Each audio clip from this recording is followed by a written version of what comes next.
रावण के दरबार में हनुमान रावण के भव्य दरबार को विश्लेषणात्मक दृष्टि से देखने लगे। रावण का ऐश्वर्य अद्भुत था। वे सोचने लगे, अद्भुत रूप और आश्चर्यजनक तेज का स्वामी, राजोचित लक्षणों से युक्त में यदि प्रबल अधर्म न होता तो ये राक्षस राज इंद्र सहित संपूर्ण देवलोक का संरक्षक हो सकता था। इसके लोकनिंदित क्रूरतापूर्ण निष्ठुर कर्मों के कारण देवताओं और दानवों सहित संपूर्ण लोक इससे भयभीत रहते हैं। समस्त लोगों को रुलाने वाला महाबाहु रावण बुरी आंखों वाले हनुमान को समक्ष इस प्रकार निर्भय खड़ा देखकर रोष से भर गया और क्रोध होकर अपने महामंत्री प्रहस्त से बोला, अमात्य, इस दुरात्मा से पूछो कि यह कहां से आया है, इसे किसने भेजा है, सीता से यह क्यों वार्तालाप कर रहा था, अशोकवाटिका को इसने क्यों नष्ट किया, इसने किस उद्देश्य से राक्षसों को मारा, मेरी इस दुर्जयपुरी में इसके आगमन का प्रयोजन क्या है। रावण की आज्ञा पाकर प्रहस्त ने कहा, हे वानर, भयभीत मत हो और धैर्य धारण करो। सही सही बता दो कि तुम्हें किसने यहाँ भेजा है।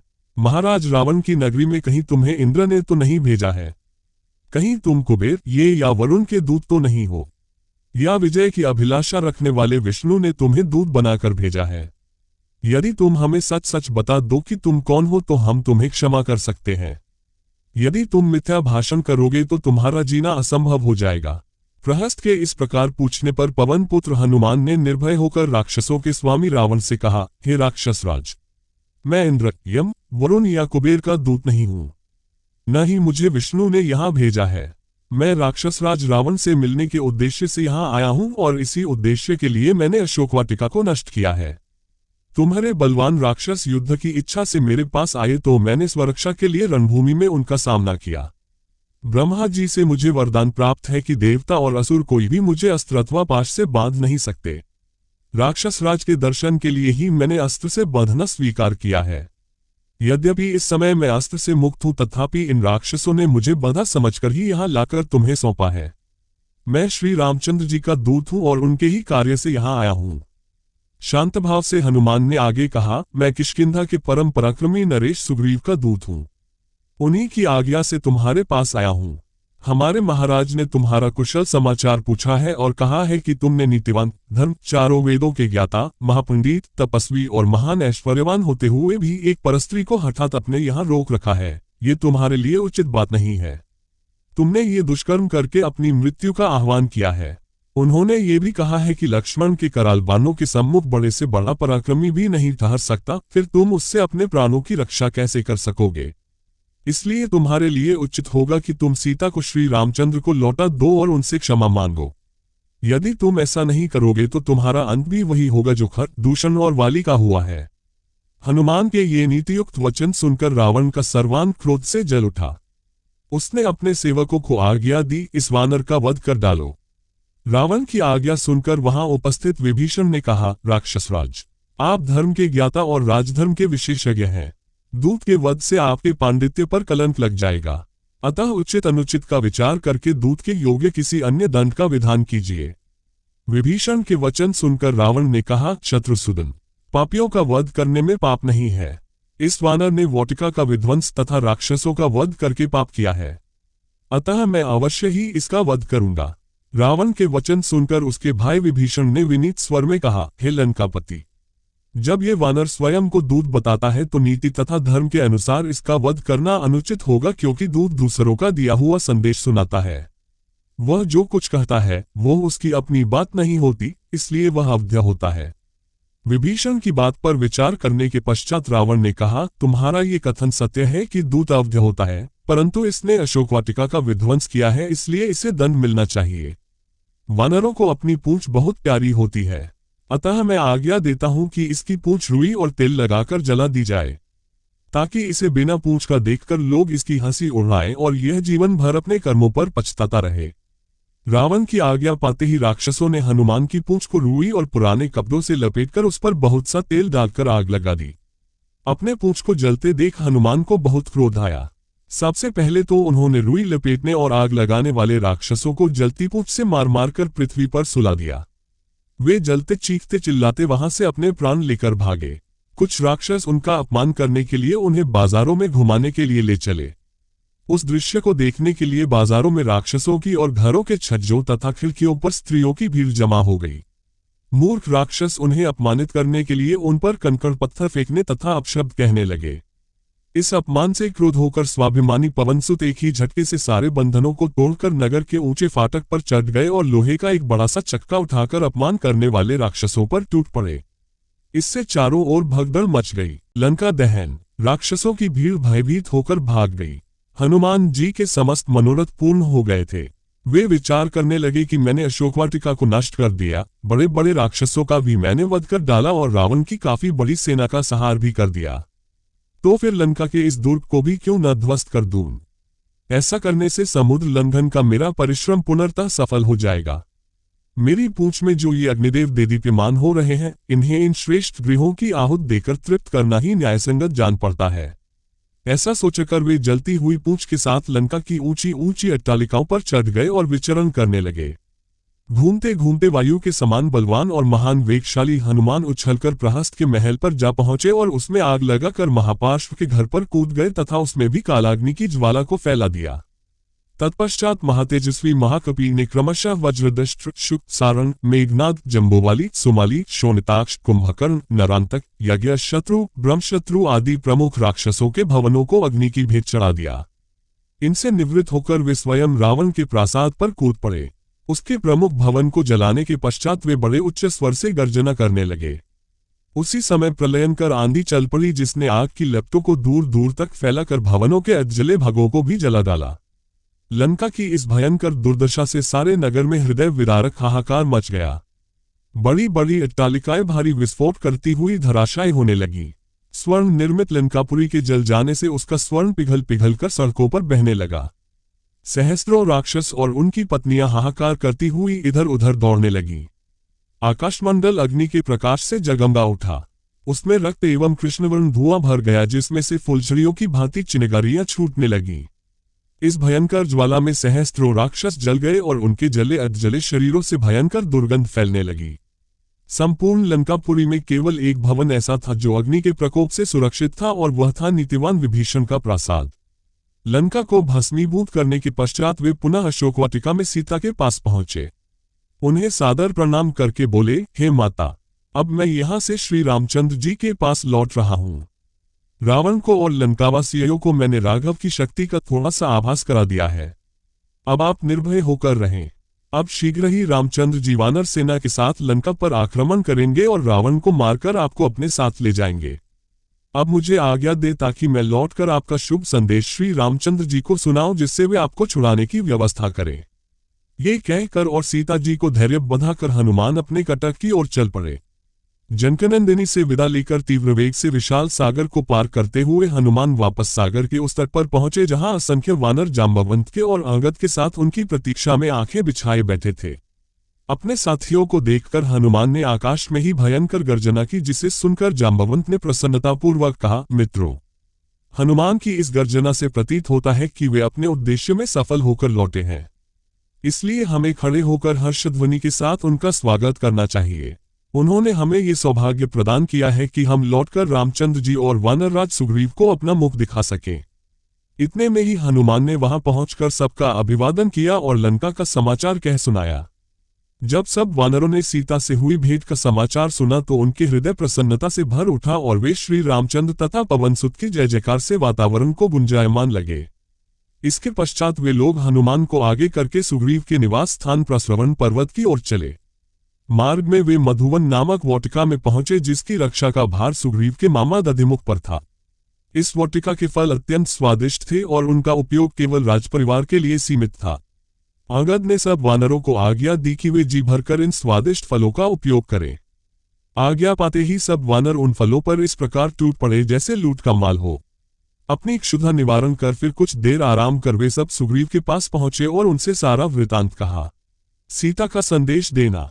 समस्त वृतांत सुनने के पश्चात सुग्रीव सभी आगत वानरों सहित विचित्र कानों से सुशोभित प्रस्रवण पर्वत पर श्री रामचंद्र जी के पास गए।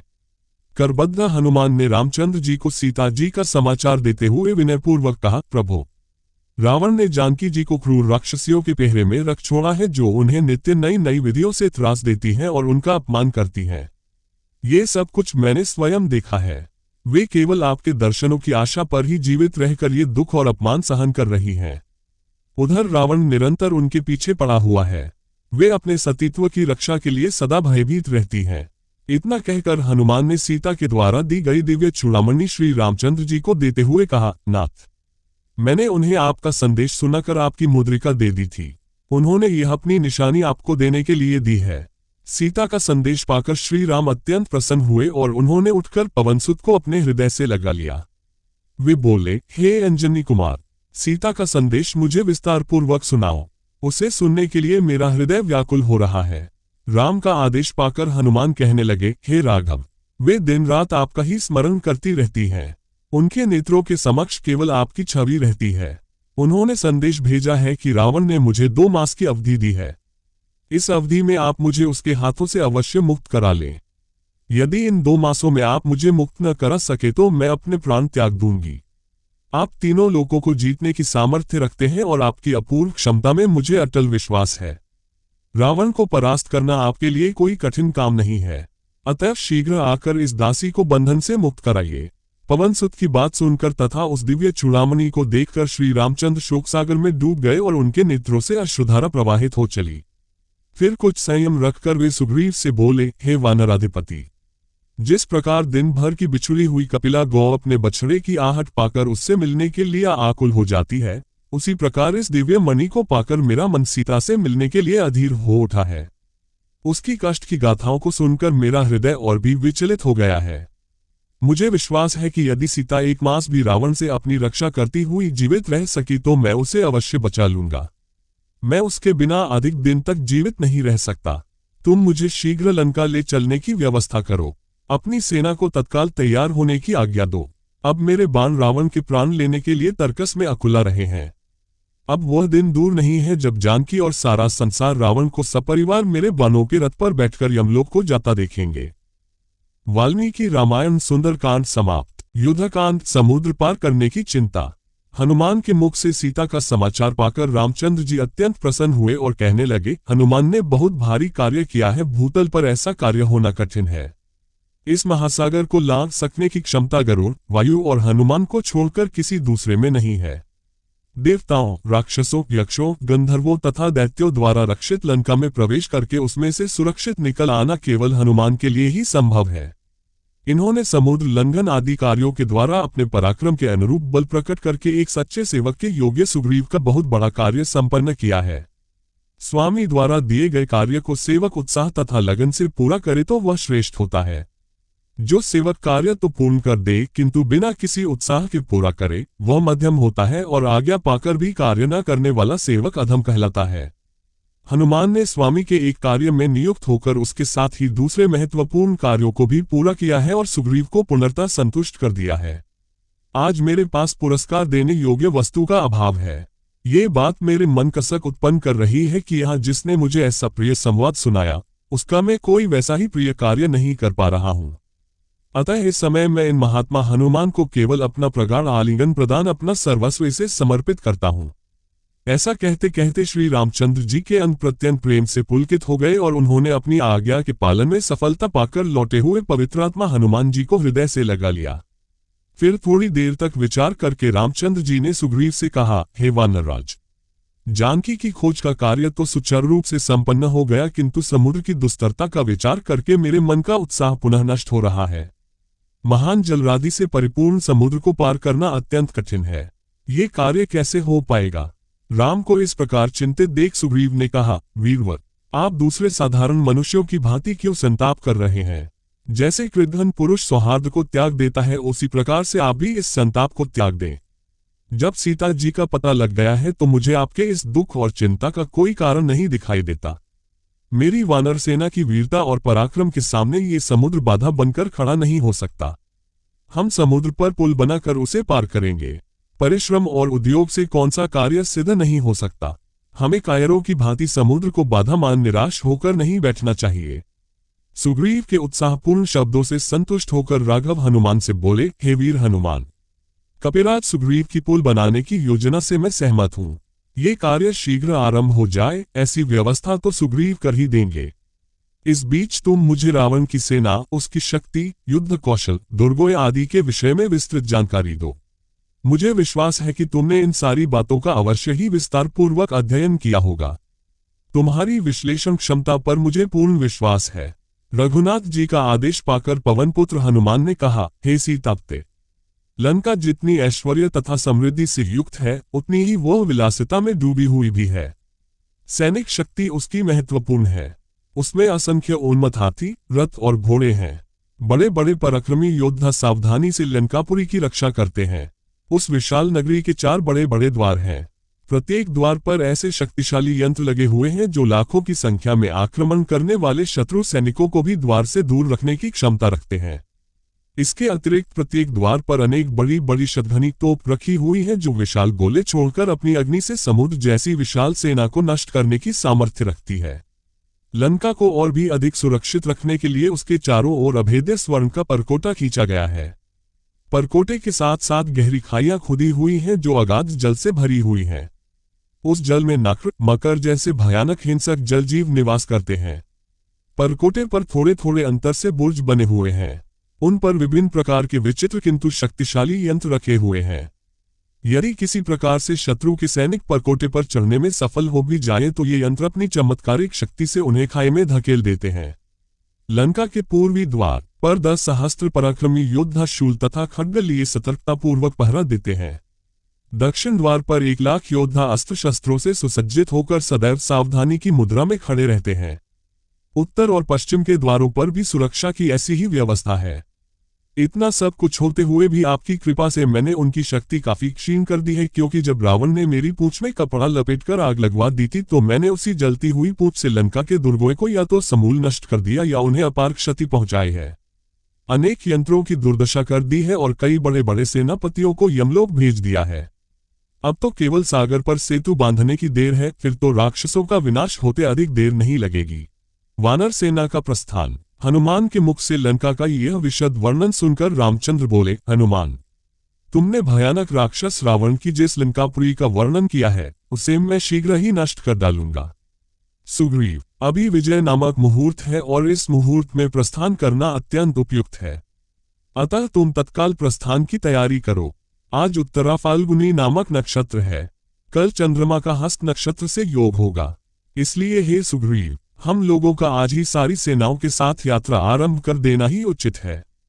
इस समय जो शकुन प्रकट हो रहे हैं उन्हें देखकर यह विश्वास होता है कि मैं अवश्य ही रावण का वध करके जनकनंदिनी सीता को ले आऊंगा। रघुनाथ जी के वचन सुनकर महापराक्रमी वानर शिरोमणि सुग्रीव ने वानर सेनापतियों को यथोचित आज्ञा दी और समस्त महाबली वानरगण अपनी गुफाओं और शिखरों से शीघ्र ही निकलकर उछलते कूदते हुए चलने लगे। उनमें से कुछ वानर उस सेना की रक्षा के लिए उछलते कूदते चारों ओर चक्कर लगाते थे, कुछ मार्ग शोधन के लिए कूदते फांदते आगे बढ़ते जाते थे, कुछ वानर मेघों के समान गरजते, कुछ सिंहों के समान दहाड़ते और कुछ किलकारियां भरते हुए दक्षिण दिशा की ओर अग्रसर हो रहे थे। इस प्रकार से लाखों और करोड़ों वानर आगे आगे श्री रामचंद्र, लक्ष्मण और सुग्रीव को लेकर जय जयकार करते हुए सागर तट की ओर चल पड़े। श्री रामचंद्र की जय और रावण की क्षय की घोषणाओं से 10 दिशाएं गूंजने लगीं। कुछ वानर बारी बारी से दोनों भाइयों को अपनी पीठ पर चढ़ाए लिए जा रहे थे। उनको अपनी अपनी पीठ पर चढ़ाने के लिए वे एक दूसरे से प्रतिस्पर्धा करने लगे। उनकी तीव्र गति के कारण समस्त वातावरण धूली धूसरित हो रहा था। अंबर धूमिल हो गया था और आकाश में चमकता हुआ सूर्य भी फीका पड़ गया था। जब वह सेना नदी नालों को पार करती तो उनके प्रवाह भी उसके कारण परिवर्तित हो जाते थे। चारों ओर वानर ही वानर दिखाई देते थे। वे मार्ग में कहीं विश्राम लेने के लिए भी एक क्षण को नहीं ठहरते थे। उनके मन मस्तिष्क पर केवल रावण छाया हुआ था। वे सोचते थे कि कब लंका पहुंचे और कब राक्षसों का संहार करें। इस प्रकार राक्षसों के संहार की कल्पना में लीन यह विशाल वानर सेना समुद्र तट पर जा पहुंची। अब वे उस क्षण की कल्पना करने लगे जब वे समुद्र पार करके दुष्ट रावण की लंका में प्रवेश करके अपने अद्भुत पराक्रम का प्रदर्शन करेंगे। सागर के तट पर एक स्वच्छ शिला पर बैठ राम सुग्रीव से बोले, हे सुग्रीव, हम सागर के तट तक तो पहुंच गए। अब यहां मन में फिर वही चिंता उत्पन्न हो गई कि इस विशाल सागर को कैसे पार किया जाए। अपनी सेना की छावनी यही डालकर हमें इस समुद्र को पार करने का उपाय सोचना चाहिए। इधर जब तक हम इसका उपाय ढूंढें, तुम अपने गुप्तचरों को सावधान कर दो कि वे शत्रु की गतिविधियों के प्रति सचेष्ट रहें। कोई वानर अपने छावनी से अकारण बाहर भी न जाए, क्योंकि इस क्षेत्र में लंकेश के गुप्तचर अवश्य सक्रिय होंगे। रामचंद्र जी के निर्देशानुसार समुद्र तट पर छावनी डाल दी गई। समुद्र की उत्तुंग तरंगें आकाश का चुंबन कर अपने विराट रूप का प्रदर्शन कर रहा था। संपूर्ण वातावरण जलमय प्रतीत होता था। आकाश में चमकने वाला नक्षत्र समुदाय सागर में प्रतिबिंबित होकर समुद्र को ही आकाश का प्रतिरूप बना रहा था। वानर समुदाय समुद्र की छवि को आश्चर्य, कौतुक और आशंका से देख रहा था। लंका में राक्षसी मंत्रणा। इंद्रतुल्य पराक्रमी हनुमान जी ने लंका में जो अत्यंत भयावह घोर कर्म किया था, उसे देखकर राक्षस राज रावण को बड़ी लज्जा और ग्लानि हुई। उसने समस्त प्रमुख राक्षसों को बुलाकर कहा, निशाचरों, एकमात्र वानर हनुमान अकेला इस दुर्धर्षपुरी में घुस आया। उसने इसे तहस नहस कर डाला और जनक कुमारी सीता से भेंट भी कर लिया। सूचना मिली है कि राम सहस्त्रों धीरवीर वानरों के साथ हमारी लंकापुरी पर आक्रमण करने के लिए आ रहे हैं। ये बात भी भलीभांति स्पष्ट हो चुकी है कि वे रघुवंशी राम अपने समुचित बल के द्वारा भाई, सेना और सेवकों सहित सुखपूर्वक समुद्र को पार कर लेंगे। ऐसी स्थिति में वानरों से विरोध आ पड़ने पर नगर और सेना के लिए जो भी हितकर हो, वैसे सलाह आप लोग दीजिए। राक्षस बलवान तो बहुत थे, किंतु न तो उन्हें नीति का ज्ञान था और न ही वे शत्रुपक्ष के बलाबल को समझते थे। इसलिए वे कहने लगे, राजन, आप व्यर्थ ही भयभीत हो रहे हैं। आपने नागों और गंधर्वों को भी युद्ध में परास्त कर दिया है। दानवराज मैंने आपसे भयभीत होकर अपनी कन्या आपको समर्पित कर दी थी। मधु नामक दैत्य को आपने जीता है। आपके पुत्र मेघनाद ने देवताओं के अधिपति इंद्र पर विजय प्राप्त करके इंद्रजित की उपाधि प्राप्त की है। साधारण नर और वानरों से प्राप्त हुई इस आपत्ति के विषय में चिंता करना आपके लिए उचित नहीं है। आप सहज ही राम का वध कर डालेंगे। रावण के समक्ष प्रहस्त, दुर्मुख, वज्रदष्ट, निकुंभ, वज्रहनु आदि प्रमुख राक्षसों शत्रसेना को मार गिराने के लिए अत्यंत उत्साह दिखाया। उनके उत्साहवर्धक वचन सुनकर रावण अत्यंत प्रसन्न हुआ और उनकी हाँ में हाँ मिलाने लगा। मंत्रियों को रावण की हाँ में हाँ मिलाते देख विभीषण ने हाथ जोड़कर कहा, हे तात, जो मनोरथ सांप, मेल मिलाप, दान, प्रलोभन और भेद शत्रु पक्ष में फूट डालना से सिद्ध न हो सके, उसकी प्राप्ति के लिए नीतिशास्त्र का आश्रय लेना चाहिए। हे रावण, अस्थिर बुद्धि, व्याधिग्रस्त आदि लोगों पर बल का प्रयोग करके कार्य सिद्ध करना चाहिए, परंतु राम न तो अस्थिर बुद्धि है और न व्याधिग्रस्त। वह तो दृढ़ निश्चय के साथ आपसे युद्ध करने के लिए आया है, इसलिए उस पर विजय प्राप्त करना सरल नहीं है। क्या हम जानते थे कि एक छोटा सा वानर हनुमान इतना विशाल सागर पार करके लंका में घुस आएगा? परंतु वह केवल आया ही नहीं, लंका को भी विध्वंस कर गया। इस एक घटना से हमें राम की शक्ति का अनुमान लगा लेना चाहिए। उस सेना में हनुमान जैसे लाखों वानर हैं जो राम के लिए अपने प्राणों की भी बलि चढ़ा सकते हैं। इसलिए मेरी सम्मति है कि आप राम को सीता लौटा दें और लंका को भारी संकट से बचा लें। यदि ऐसा न किया गया तो मुझे भय है कि लंका का सर्वनाश हो जाएगा। राम लक्ष्मण के तीक्ष्ण बाणों से लंका का एक भी नागरिक जीवित नहीं बचेगा। आप मेरे प्रस्ताव पर गंभीरता से विचार करें, यह मेरा निवेदन है। विभीषण की बात सुनकर राक्षस राज रावण उन सभी सभासदों को विदा करके अपने महल में चला गया। विभीषण का निष्कासन। दूसरे दिन महान मेघों की गर्जना के समान घरघराहट पैदा करने वाले मणियों से अलंकृत 4 घोड़ों से युक्त स्वर्ण रथ पर आरूढ़ हो अपने सभा भवन की ओर चला। भांति भांति के अस्त्र शस्त्रों से सुसज्जित राक्षस सैनिक उसके आगे पीछे उसकी जय जयकार करते हुए चले। मार्ग में लोग शंखों और नगाड़ों के तुमुलनाद से संपूर्ण वातावरण को गुंजायमान कर रहे थे। सड़कों पर सहस्त्रों नागरिक खड़े होकर उसका अभिवादन कर रहे थे, जिससे उसका मस्तक गर्व से उन्नत हो रहा था। इस समय वह अपनी वैभव की तुलना देवराज इंद्र से कर रहा था। सभा भवन में पहुंचकर वह अपने मणिमय स्वर्ण सिंहासन पर जाकर बैठ गया। उसके सिंहासनासीन होने पर अन्य दरबारियों और मंत्रियों ने भी अपने अपने आसन ग्रहण किए। शत्रुविजयी रावण ने उस संपूर्ण सभा की ओर दृष्टिपात करके कहा, सभासदों, मैं दंडकारण्य से राम की प्रिय रानी जनका दुलारी सीता को हर लाया हूं, किंतु वह मेरी शैया पर आरूढ़ होना नहीं चाहती है। मेरी दृष्टि में तीनों लोकों के भीतर सीता के समान सुंदरी अन्य कोई स्त्री नहीं है। उसे देखने के बाद मेरा मन मेरे वश में नहीं रह गया है। काम ने मुझे अधीन कर लिया है। कामातुर रावण का ये प्रलाप सुनकर कुंभकर्ण ने क्रोधित होकर कहा, महाराज, तुमने जो ये छलपूर्वक छिपकर परस्त्री हरण का कार्य किया है, ये तुम्हारे लिए बहुत अनुचित है। इस पापकर्म को करने से पहले आपको हमसे परामर्श कर लेना चाहिए था। यद्यपि तुमने अनुचित कर्म किया है, तथापि तुम्हारे शत्रुओं का संहार करूंगा। कुंभकर्ण के वचन सुनकर रावण को क्रोधित होते देख महापार्श्व ने हाथ जोड़कर कहा, शत्रुसूदन महाराज, आप तो स्वयं ही ईश्वर हैं। आप विदेह कुमारी सीता के साथ उसकी इच्छा की परवाह न कर रमण कीजिए। आपके जो भी शत्रु आएंगे उन्हें हम लोग अपने शस्त्रों के प्रताप से जीत लेंगे। महापार्श्व के ऐसा कहने पर लंकाधिपति रावण ने उसकी प्रशंसा करते हुए कहा, महापार्श्व, पूर्वकाल में मैंने एक बार आकाश में अग्निपुंज के समान प्रकाशित होती हुई पुंजिका स्थला नाम की अप्सरा से बलात् संभोग किया था। मेरे इस कृत्य से अप्रसन्न होकर मुझे शाप दे दिया था कि आज के बाद यदि किसी दूसरी नारी के साथ बलपूर्वक समागम करेगा तो तेरे मस्तक के 100 टुकड़े हो जाएंगे। उस शाप से भयभीत होने के कारण मैं विदेह कुमारी से बलात् समागम नहीं कर सकता। फिर अपने शूरवीर सेनानायकों एवं मंत्रियों को संबोधित करते हुए वह बोला, हे बुद्धिमान और वीर सभासदों, आज हम लोगों को अपने भावी कार्यक्रम पर विचार करना है। राम सुग्रीव की वानर सेना लेकर समुद्र के उस पार आ पहुंचा है। हमें उसके साथ किस नीति का अनुसरण करना है, इसके विषय में तुम लोग सोच विचार कर अपनी सम्मति दो, क्योंकि तुम सभी बुद्धिमान, नीति निपुण और अनुभवी हो। रावण की बात सुनकर लगभग सभी राक्षसों ने उत्साहित होकर उसे वानर सेना से युद्ध करने का परामर्श दिया। उनका मत था कि हमारे अपार बल के आगे ये छोटे छोटे वानर ठहर नहीं सकेंगे। प्रत्येक दशा में विजय हमारी होगी। अन्य सभी राक्षसों की सम्मति दे चुकने पर विभीषण ने खड़े होकर कहा, हे तात, सीता का जो अपहरण आपने किया है वह अत्यंत अनुचित है। सीता वास्तव में एक विषैली नागिन है जो आपके गले में आकर लिपट गई है। उसके उन्नत ओरोज भयंकर फन है, उसका चिंतन मारक विष है और उसकी मुस्कान तीक्ष्ण डाले हैं। उसकी 5 अंगुलियां उसके 5 सिर हैं। यह आपके प्राणों को अपना निशाना बनाकर बैठी है। इसलिए मैं आपसे कहता हूं कि यदि आपने इस नागिन से छुटकारा नहीं पाया तो राम के बाण राक्षसों के सिर काटने में तनिक भी संकोच न करेंगे। इसलिए सबका कल्याण इसी में है कि सीता को तत्काल लौटाकर राम से संधि कर ली जाए। विभीषण के वचन सुनकर प्रहस्त ने कहा, विभीषण, हमने युद्ध में देवताओं, राक्षसों तथा दानवों को पराजित किया है, फिर एक साधारण मानव से भयभीत होने की क्या आवश्यकता है। प्रहस्त का प्रश्न सुनकर विभीषण ने उत्तर दिया, हे मंत्रव, राम कोई साधारण मानव नहीं है।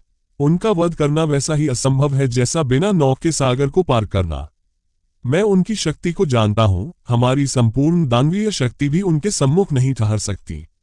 राक्षस ही क्या, देव, गंधर्व और किन्नर भी उनसे जीत नहीं सकते। फिर विभीषण ने रावण को संबोधित करते हुए कहा, हे राक्षसराज, आप काम के वशीभूत होकर अनुचित कार्य करने जा रहे हैं और ये मंत्रीगण केवल चाटुकारिता में आपकी हाँ में हाँ मिला रहे हैं। ये आपके हित की सच्ची बात नहीं कह रहे हैं। मैं फिर आपसे कहता हूं कि सीता को लौटाकर राम से संधि कर लेने में ही आपका, लंका का और संपूर्ण राक्षस समुदाय का कल्याण है।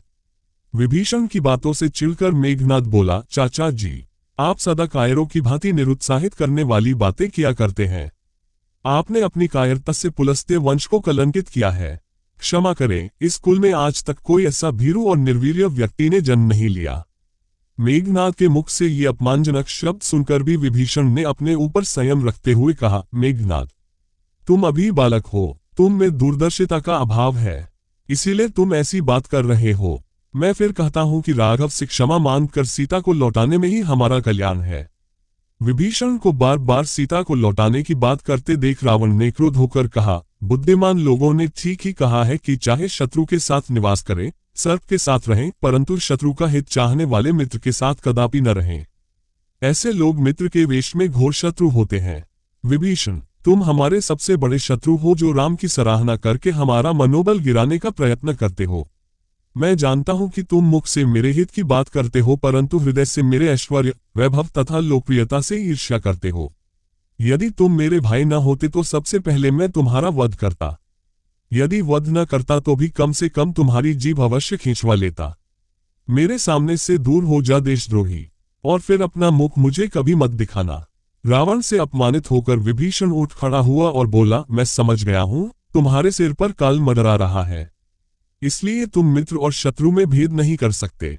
मैं जाता हूं, फिर तुम्हें मुख नहीं दिखाऊंगा। इतना कहकर विभीषण वहां से चल दिया। विभीषण का श्री राम की शरण में आना।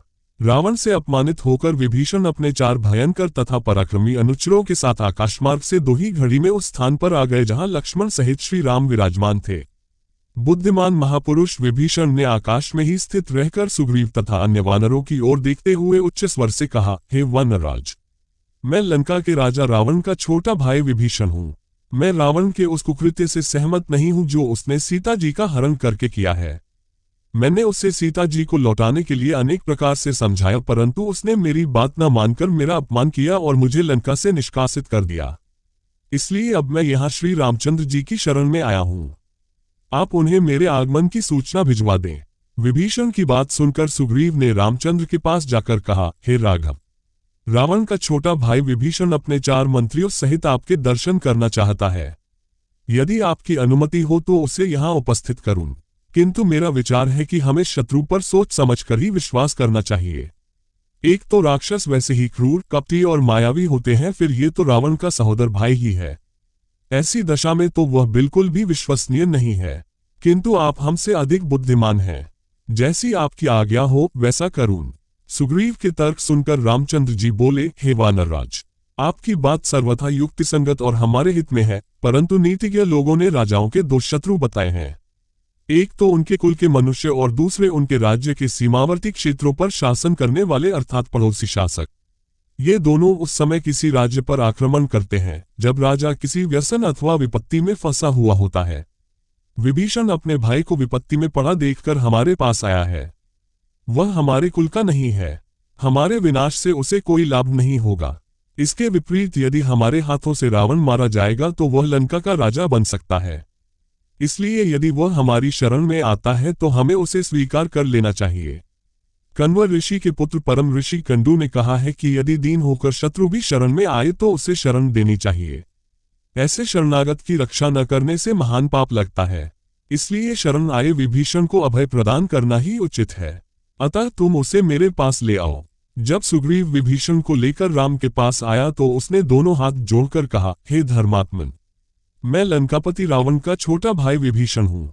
ये जानकर मैं आपकी शरण में आया हूँ कि आप शरणागत वत्सल हैं। इसलिए आप मुझ शरणागत का उद्धार कीजिए। विभीषण के दीन वचन सुनकर श्री रामचंद्र जी ने उसे गले से लगाते हुए कहा, हे विभीषण, मैंने तुम्हें स्वीकार किया, अब तुम मुझे राक्षसों का बलाबल बताओ। श्री राम का प्रश्न सुनकर विभीषण बोला, हे दशरथ नंदन, ब्रह्मा से वर पाकर दशमुख रावण देव, दानव, नाग, किन्नर आदि सभी से अवध्य हो गया है।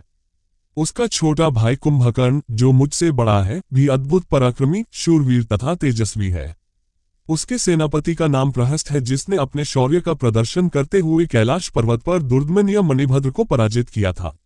रावण के पुत्र मेघनाद ने तो इंद्र को परास्त करके इंद्रजित की उपाधि अर्जित की है। मेघनाद का भाई महापार्श्वी अकंपन नामक पराक्रमी राक्षस को मारकर संसार भर में विख्यात हो चुका है। रावण के सेनापति तथा सेनानायक युद्ध कौशल में एक दूसरे से बढ़कर हैं। विभीषण के मुख से लंका के वीरों की शौर्य गाथा सुनकर श्री रामचंद्र बोले, हे विभीषण, इन समस्त बातों को मैं जानता हूँ। इतना सब होते हुए भी मैं आज तुम्हारे सम्मुख प्रतिज्ञा करता हूँ कि मैं रावण का उसके पुत्रों, मंत्रियों एवं योद्धाओं सहित वध करके तुम्हें लंका का राजा बनाऊंगा। अब वह कहीं जाकर किसी की भी शरण लेकर मेरे हाथों से नहीं बचेगा। यह मेरी अटल प्रतिज्ञा है। श्री रामचंद्र जी की प्रतिज्ञा सुनकर विभीषण ने उनके चरण स्पर्श करके कहा, हे राघव, मैं भी आपके चरणों की शपथ लेकर प्रतिज्ञा करता हूं कि मैं रावण को उसके वीर योद्धाओं सहित मारने में आपकी पूरी सहायता करूंगा। विभीषण की प्रतिज्ञा सुनकर रामचंद्र जी ने लक्ष्मण से समुद्र का जल मंगवाया और उससे विभीषण का अभिषेक करके संपूर्ण सेना में घोषणा करा दी कि आज से महात्मा विभीषण लंका के राजा हुए।